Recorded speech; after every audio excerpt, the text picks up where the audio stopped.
Tired of buying ginger again and again? Imagine harvesting fresh organic ginger right from your home, no garden required.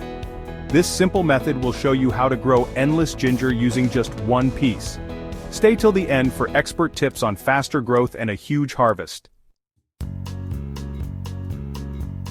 First, pick a fresh ginger root with visible eyes or sprouts.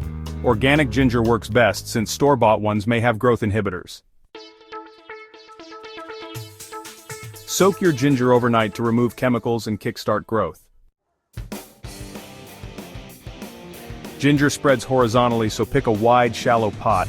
Use well-draining, rich soil with compost for the best results. Place the ginger piece 1 to 2 inches deep with the sprout facing up. Water lightly and keep it in a warm, shaded spot.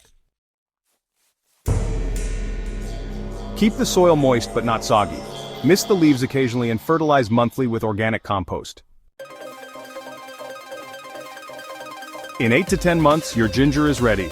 Gently dig around the plant and harvest what you need. Leave some to keep growing. Want bigger ginger harvests? Use nutrient-rich soil and never let it dry out. Now it's your turn. Comment below if you're trying this method. Don't forget to like, subscribe, and share for more easy gardening hacks. Fresh, homegrown ginger. It's healthier, tastier, and completely free. Start growing today.